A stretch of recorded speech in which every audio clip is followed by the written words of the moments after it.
તો જૂનાગઢમાં વિજય પ્રકાશ સ્વામીને માર મારવાનો મામલો સામે આવ્યો છે। સમગ્ર મામલે ગુનો પણ દાખલ કરવામાં આવ્યો છે। વિજય પ્રકાશ સ્વામીને માર મારવાનો મામલો સામે આવ્યો। સમગ્ર મામલે ફરિયાદ કરવામાં આવી।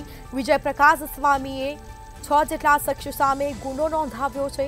આ જમીન લેતી દેતી બાબતે માર માર્યાની ફરિયાદ કરવામાં આવી છે। તાલુકા પોલીસ સ્ટેશનમાં ગુનો દાખલ કરવામાં આવ્યો। તો સાથે ફરિયાદ નોંધાતા પોલીસે તપાસનો ધમધમાટ શરૂ કર્યો છે। આરોપીઓને પકડવાના ચક્રો ગતિમાન કર્યા છે। અન્ય 2 અજાણ્યા શખ્સોનો પણ ફરિયાદીમાં ઉલ્લેખ કરવામાં આવ્યો, જેમાં 6 જેટલા શખ્સો સામે પોલીસ સ્ટેશનમાં ફરિયાદ દાખલ કરવામાં આવી છે। જમીન લેતી દેતી બાબતે માર માર્યાની ફરિયાદ કરવામાં આવી, જેમાં જૂનાગઢમાં વિજય પ્રકાશ સ્વામી માર મારવાનો મામલો સામે આવ્યો। તાલુકા પોલીસ સ્ટેશનમાં ગુનો દાખલ કરવામાં આવ્યો છે। આ સાથે 6 જેટલા શખ્સો સામે પોલીસ ફરિયાદ કરવામાં આવી। વિજય પ્રકાશ સ્વામીએ પોલીસ ફરિયાદ નોંધાવી છે। તો જમીન લેતી દેતી બાબતે તેઓને માર મારવામાં આવ્યો હતો અને આખરે ગુનો દાખલ કરવામાં આવ્યો છે। તો જૂનાગઢની આ ઘટના, તો વધુ વિગતો સાથે સંવાદદાતા અમર વખાઈ આપણી સાથે લાઈવ જોડાઈ ગયા છે। જી, જૂનાગઢમાં વિજય પ્રકાશ સ્વામીને માર મારવામાં આવ્યો હતો અને ગુનો પણ દાખલ કરવામાં આવ્યો છે। શું છે સમગ્ર મામલો? જી ચોક્કસ કે જે રીતે ગત 24 તારીખના રોજ જાલણસર પાસે જે ગુરુકુળ આવેલું છે ને ત્યાંના જે ટ્રસ્ટી છે વિજય પ્રકાશ સ્વામી, તેના પર છે તે હુમલો કરવામાં આવ્યો હતો। 6 જેટલા શખ્સો આવી અને વિજય પ્રકાશ સ્વામીને એક કથાનું આયોજન કરવું છે ને તેના માટે મળવું છે તેવું કહી અને આ સ્વામીને માર મારવામાં આવ્યો હતો અને વિડીયો વાયરલ કરવાની ધમકી આપી હતી। સમગ્ર મામલો શું હતો તે એફઆઈઆરમાં સામે આવ્યું છે ને જેમાં ઉલ્લેખ છે કે જમીન લેતી દેતી બાબતે આખું જે પ્રકરણ છે તે સામે આવ્યું છે।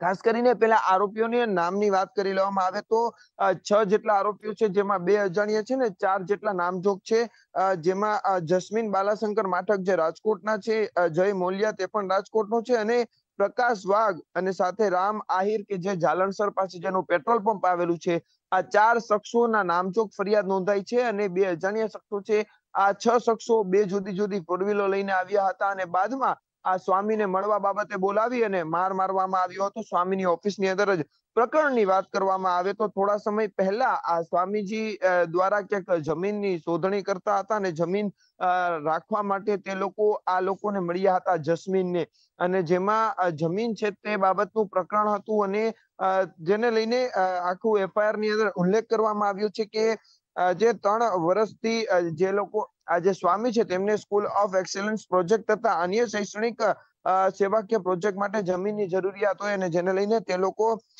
2-3 બેઠક છે તે આ જસ્મીન જોડે કરી હતી।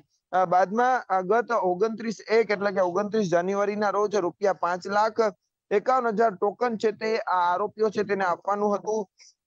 તેમાં પ્રોમિસરી નોટ કરી અને આપેલ જમીન લેતી દેતીનું નક્કી કરેલ, ત્યારે બાદમાં જે ફરિયાદી છે વિજય પ્રકાશ સ્વામી તેમના દ્વારા જે પેમેન્ટ આપેલ નહીં અને અવારનવાર આ લોકો તેમની પાસે જઈ અને રૂપિયાની માંગણી કરતા હતા અને જેને લઈને આ સમગ્ર મામલો છે તે સામે આવ્યો છે।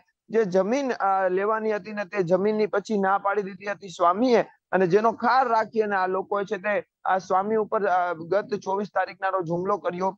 સ્વામીજી દ્વારા પોલીસ સ્ટેશનમાં ફરિયાદ નહોતી નોંધાવવામાં આવી, કારણ કે ક્યાંક ને ક્યાંક તે લોકો અંદરો અંદર જે વાતચીત કરવા માંગતા હતા, પરંતુ ગઈકાલે જે વિડીયો સ્વામીજીને માર મારતા હોય તેવો સામે આવ્યું છે ને જેને લઈને સ્વામીજી ગઈકાલે મોડી રાત્રે 10:30 વાગ્યા આસપાસ તાલુકા પોલીસ સ્ટેશન પહોંચ્યા હતા અને ત્યાં આ 6 શખ્સો સામે ફરિયાદ નોંધાવી છે। ખાસ કરીને આ રીતના જે દ્રશ્યો છે કે જે સ્વામીજીને માર મારવામાં આવે છે, આ કેટલા હદે વ્યાજબી કહી શકાય, કારણ કે સ્વામીજીને અતિ હદે માર મારવામાં આવે છે। 4-5 લોકો ત્યાં ધસી આવે છે અને આ રીતે ઘટના બને છે। હાલ તો આજે 6 શખ્સો સામે ફરિયાદ નોંધાઈ છે। તાલુકા પોલીસ દ્વારા તપાસનો ધમધમાટ શરૂ કર્યો છે અને આરોપીઓની શોધખોળ પણ શરૂ કરવામાં આવી છે। ખાસ કરીને જસ્મીન માટક, જય મોલિયા, પ્રકાશ વાઘ અને રામ આહિર, આ રામ આહિર એ જ છે કે જેનું જાલણસર રોડ પાસે પેટ્રોલ પંપ આવેલું છે અને તેના દ્વારા જ આખું આ મંડળી રચીને આ 6 શખ્સો દ્વારા સ્વામીને માર મારવાની ઘટના સામે આવી છે। બદનામ કરવાના ઈરાદે આ સ્વામીનો વિડીયો પણ ગઈકાલે વાયરલ થયો અને મંતવ્ય ન્યૂઝ દ્વારા પણ પ્રકાશિત કરવામાં આવ્યો હતો, પરંતુ ગત મોડી રાત્રે પોલીસ દ્વારા આ સ્વામીને બોલાવી અને ફરિયાદ લેવામાં આવી છે। હાલ સમગ્ર મામલે પોલીસે તપાસ શરૂ કરી છે। જી, કેટલા લોકોનું ટોળું ત્યાં આવી પહોંચ્યું હતું અને માર માર્યો, અને સાથે અત્યાર સુધી કોઈની અટકાયત કરવામાં આવી છે કે કેમ? હજુ ગત રાત્રે જે ફરિયાદ નોંધાઈ છે આરોપીઓ પોલીસના હાથવેતમાં છે તેવું સૂત્રો કહી રહ્યા છે, પરંતુ હજુ સુધી કોઈ આરોપીઓ પકડાયા છે તેવી વાત સામે નથી આવી. આ આરોપીઓ છે તેમાં 2 આરોપીઓ રાજકોટના છે અને એક જે આરોપી છે તે જુનાગઢના જાલણસર પાસે તેનું પેટ્રોલ પંપ ધરાવે છે, જે છે રામ આહિર. અને આ સમગ્ર મામલો છે તે 24 તારીખે બન્યો હતો. 6 શખ્સો આવ્યા હતા, 4 જણા જેના નામ છે જસ્મીન માડક, જય મોલિયા, પ્રકાશ વાઘ અને રામ આહિર, અને 2 અજાણ્યા શખ્સો જેમની સાથે હતા અને 2 ફોર વ્હીલ લઈને આવ્યા હતા. એક બ્લેક કલરની સ્કોર્પિયો અને એક વ્હાઇટ કલરની ફોર વ્હીલ હતી. અને આજે જાલણસર પાસે આ જે ગુરુકુલ આવેલું છે ત્યાં ધસી આવ્યા હતા. સ્વામી તેમના પૂજા પાઠમાં હતા જે તે સમયે, અને બાદમાં તે લોકોને બેસવાનું કહ્યું, પરંતુ તે લોકો માન્યા નહીં અને અંતે ત્યાં આવી અને છેલ્લે સ્વામીજીને બૂમાબૂમ કરી અને ઓફિસમાં બોલાવીને મારવાની આ ઘટના છે તે પ્રકાશમાં આવી છે. હાલ આ 6 શખ્સો સામે ફરિયાદ નોંધાઈ છે અને પોલીસ દ્વારા કાર્યવાહી પણ શરૂ કરવામાં આવી છે. આરોપીની શોધખોળ હાથ ધરવામાં આવી છે. જી બિલકુલથી તમામ જાણકારી આપવા બદલ આપનો આભાર. તો જૂનાગઢમાં વિજય પ્રકાશ સ્વામી મારવાનો મામલો. વિજય પ્રકાશ સ્વામીએ પોલીસ ફરિયાદ નોંધાવી છે. 6 શખ્સ સામે પોલીસ સ્ટેશનમાં ગુનો દાખલ કરાવ્યો. જમીન લેતી દેતી બાબતે મારવાની ફરિયાદ કરવામાં આવી. તાલુકા પોલીસ સ્ટેશનમાં ગુનો દાખલ કરવામાં આવ્યો છે.